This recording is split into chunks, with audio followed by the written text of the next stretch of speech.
So hi guys, first of all I'm recording with the Xt100. I'm recording at about arm's length, roughly what it would look like if ever I was vlogging with this camera. I'm using a cheap mic, the Rode Video Micro, directly plugged in, and I have the audio setting to level 1, which is hoping that there's little preamp noise in it. So you guys should be able to get an idea of how the audio quality is as well.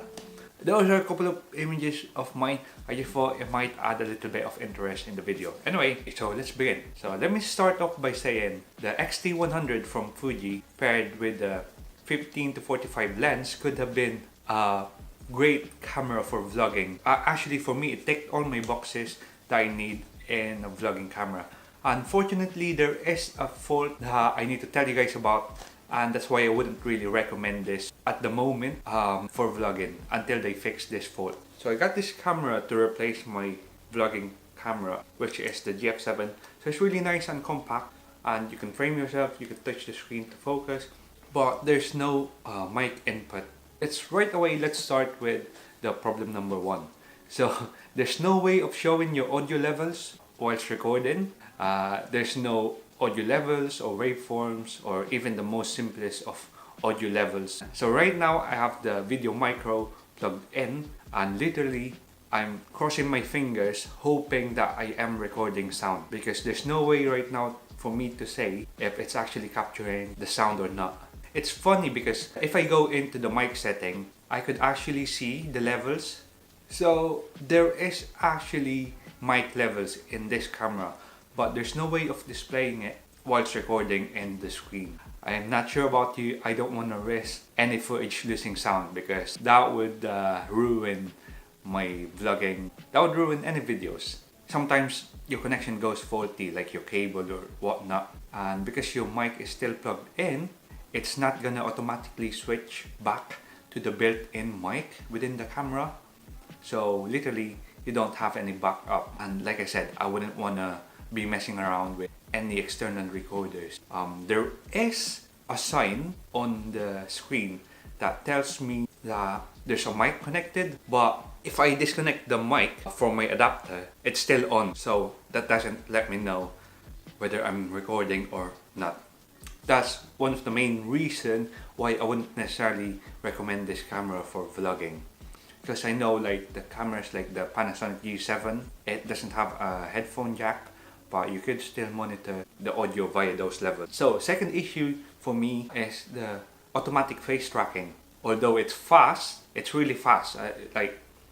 Like right now, the green square is keeping up with me. It's crazy fast in terms of recognizing faces.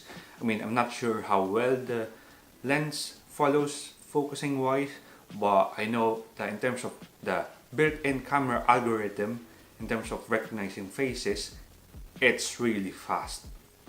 Like the lens focusing to the face is another story. So my main issue with it is there's no way to turn off the face tracking. If you have any faces on the screen, it's gonna automatically switch to the automatic face detect, which there's no way to turn off. So the only way to turn off the automatic face detection is to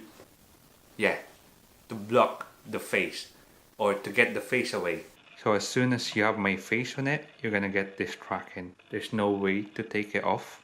So if I want to quickly show something behind me whilst I'm on the screen like this, there's no way to focus on that. So obviously you could get out of frame. The problem is if there's any people around here and you're showing something here, they're obviously gonna focus on the faces around there. So there is a workaround with this, guys, and that is you're gonna have to fold the camera in. So the automatic face detection only turns on if you have the screen facing forward. So right now there's no automatic face detect. But like I said, if you're doing any crowd shots while you're showing something at the back, then I'm not necessarily gonna tell anyone to move out of my shot. So I'm still talking about the second issue for me. Once the face detect is off, you are left with a tiny square to focus. On photo, you could adjust it bigger or smaller, but on video, it's fixed to this tiny little square, which is nice that you could actually move it on the screen by just touching it. if you're framing someone at the back or some event at the back, you better be darn sure that you're pointing that tiny little square on your subject. So with this cheap little camera from Panasonic, I could actually pinch the zoom. See, I just made it bigger. You could actually move it as well, but I have the option of making it smaller or bigger. Again, probably fixable by firmware. The thing is, most of the time I want my focus square to be at least around this big, and I want it to catch anything within that frame that is closest to the camera, because I don't have time, kind of like take my time and like try and frame so precisely using that tiny square. So my third issue, it's not like a deal breaker for me, but I might as well tell you guys. So on manual mode, however funny this is, using this lens, and I'm gonna be talking about this lens specifically because I think this is one of the better lenses for vlogging in terms of the Fuji lens lineup. It's one of the better lenses without like breaking the bank or without you having to try and sell your kidneys. Yeah. If you're in manual mode, I want my shutter speed fixed. My aperture, I probably want it fixed as well. There's no way of like having an exposure compensation. Right now, I'm on the S. I'm on shutter speed priority, and I could turn the video up or I could turn it down using the exposure compensation. There's no way of doing that in the full manual mode. So most of the time, even when I'm using auto ISO, I want to be able to override what the camera thinks is the right exposure, because you might be getting the exposure wrong. Or so if you are in the shutter priority mode, then you could do what I just did. But in full manual mode, you have no way of adjusting exposure. I want an override for the exposure compensation to override the automatic ISO. So that's the three problems. The first two being the biggest problem for me. And I'll let you guys decide. I hate bothering with any external recorders. So yeah, the camera has a built-in microphone jack. It has it for a reason, which is you could use an external microphone. So that's the huge deal breaker for me. Okay, so all those are the negatives. I'm gonna quickly tell you guys why this camera nearly was a great camera for vlogging. And so here are the positive things about it. So I have six checklists for a good vlogging camera. So the flip screen, it has a new flip screen design whereby you could do this, right? But at the same time, you could flip the screen out like this for vlogging. Flip screen is really important to me because I want to be able to see my exposure, see my focus, monitor my audio like I said, and see that the camera is actually recording.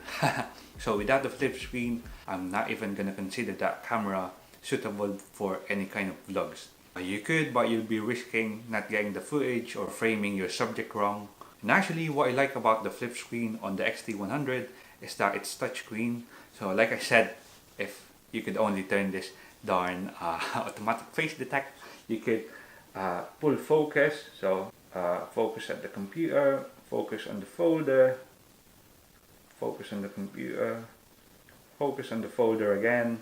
There's two hinges on this design, and it's probably a lot stronger than those of the Canon 70D or the GH4, which is only using one hinge. So for photographers, it's really important if they just want to do a quick photo of someone to be able to flip the screen up like this without folding the screen out, because it's just a lot quicker.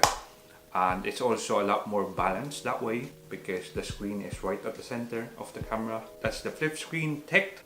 Mic input, like I said, this camera has a 2.5 mic input, which, well, you guys tell me, I think it's doing okay job at recording audio.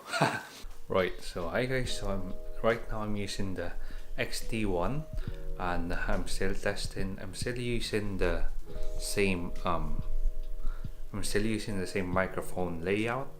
I still have it on the lowest mic gain setting, but I did notice that the levels are quite a bit lower than the Xt100. So the Xt100, you're already starting quite high up in the audio level gauge, but with Xt1, it seems to me that you could start from a lower gain setting which should reduce the amount of hiss, the static noise that you guys could hear.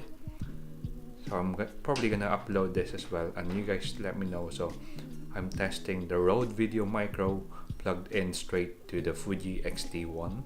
Same setting, Rode Video Micro plugged in straight to the Fuji Xt100, and I just showed you guys the Xt1 sound. And what I've noticed is that the gain's quite low, whilst this, the sound quality from what I heard, seems to be quite a bit worse in that there's a lot of like static ground noise. I'm not a sound engineer, but the Xt1, as you saw, there's not much of that noise happening, so it's definitely not the cable, it's definitely not the mic. But also I did notice it, like I said, I did notice the audio level on here. They start quite high up in the range, whilst with the Xt1 it starts a lot lower, so I'm not sure if that has anything to do with it. Right now I think I'm gonna remove that from the things I like about the Xt100, and I'm gonna put that in the things I don't like. So I like that it has a mic input jack, but I hate how bad the sound quality is. Personally, from watching other videos on YouTube, I'm not gonna tell you who it is, but just watch on YouTube some vlogs using the Xt100 and an external mic, and you're able to hear that like static noise. I'm not sure if that's fixable by firmware, but unfortunately I'm gonna have to kind of like take that away from the 6 things that I like about this. The third one, the autofocus. So like I said, full focus with the touchscreen is nice. Autofocus, the way it recognizes your face is nice, but I want to be able to turn it off. Let me just fix my light. Right, yeah, I just fixed my light. So for the price, I think the autofocus is good, okay to good enough when vlogging, as long as you're not doing any crazy sports with it, any fast action sports that goes towards or away from the camera. So I noticed sometimes the camera kind of hunts a little bit in low light, but that's to be expected, again for the price. And sometimes even in okay light, the camera's gonna take like a second or so to find focus. I think the focus is good enough. Not quite as fast as the dual pixel AF from Canon, because I had the 70D and so I know how fast that works. And so autofocus is checked. Number 4 is the lens selection, because if there's no suitable lens for vlogging, then I'm not gonna.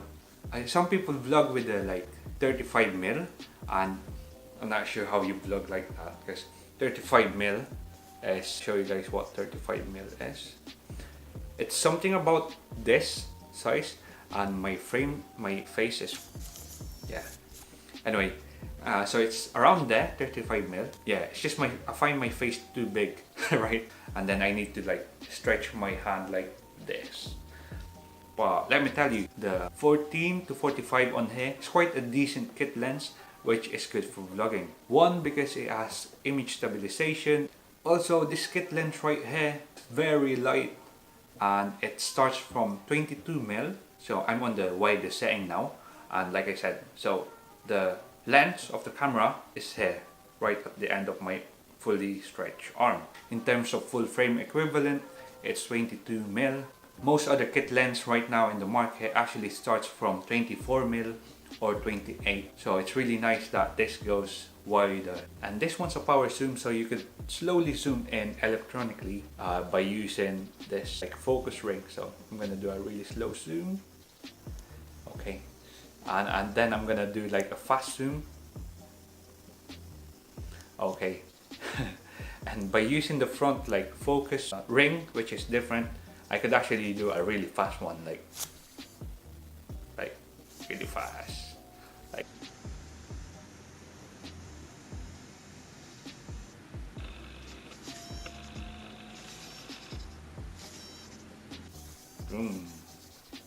That's nice. So the only thing is, this lens, the aperture is from 3.5 and it goes darker up to 5.6. But for me, since I'm doing vlogs, I'm probably always on the 1/58th of a second shutter speed. It's not that big of a problem with me. So lens selection for me is good. So number 5 is image stabilization, and like I said, it's built in the lens, so It's an optical one, and for my experience, it does a good enough job for vlogging. I'm just using the Rode Video Micro, and that's literally how wide it is.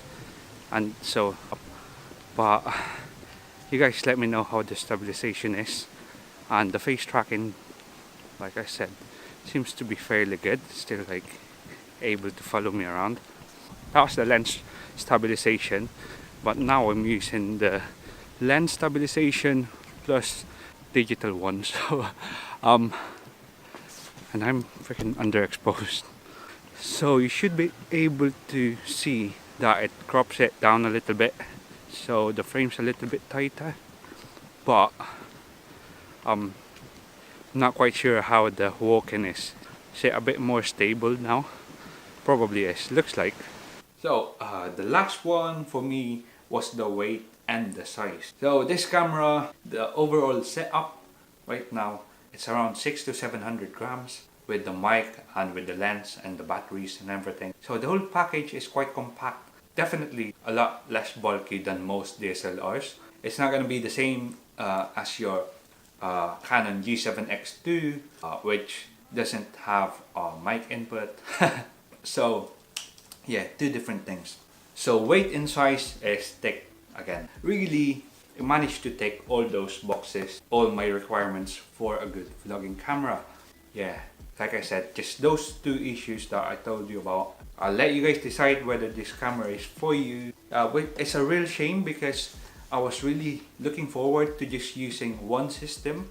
I was like hoping that I could just use like this one lens mount and be able to change between those two. Actually, the battery of the Xt100 is the same as my Xt1 battery. Same with the Xt2, same with the X Pro 2. By the way, this camera looks sexy. Looks like retro. I was really hoping I could have used those film simulations whilst vlogging, and it's a shame. So again, I didn't do this video to hate on Fuji. The Xt1 and the 3514 is actually my main photography camera right now. So one more thing which I hate, the tripod mount on it is too close to the door. You could still open it. But the Xt100, it's offset and it's literally right next to it. You might as well have put it on the battery flap itself. It's really too close. Yeah. So again, I didn't do this video to put you off Fuji products. I just thought I'd let you know, because I've seen a lot of YouTube videos which doesn't necessarily talk about these important issues. Yeah, I just thought I'd bring this out to help you guys decide whether this camera is for you for vlogging or not. There are other options which I'm looking at the minute. Primarily the Panasonic G7. Yeah. Because that one, although it doesn't have a headphone jack, you could still monitor the audio by looking at the screen. Yeah, I just wanted Fuji to know as well, because we all know how Fuji works. Sometimes they bring out firmware update that literally change how the camera focuses, how it functions. They could probably fix this in firmware, but right now I can't really recommend this camera as a complete vlogging camera. Did I miss anything? I don't think so. This was from my own experience earlier. So I recorded like a 15-minute video. I stopped recording 3 times and then pressed the record 3 times. The third one is the only one that had audio. The first 2 didn't have audio, although I made sure that all the connections were properly fitted in. So that's what I mean when I talk to you guys about risking losing your audio completely. And so I literally wasted my time doing that video downstairs without any way of monitoring if the camera is even recording. So that's a huge thing for me. Should be a huge thing for you too, unless you're only shooting some B-rolls. I think that's all. So thank you guys for watching. I hope you found that useful. Fuji, I hope like at least one Fuji member of staff watch this, and I hope that you guys are able to perhaps work on it in your own time. We're not forcing you. Like I said, you would sell a lot of this camera and lens combination if it wasn't for those 2 issues. I think for beginner photographers / vloggers, this camera could take amazing photos, but those 2 things are kind of like setting it back. So again, thank you guys for watching. and I'll see you again whenever whenever I feel like making another video. So yeah, I guess I'll see you guys soon. Bye.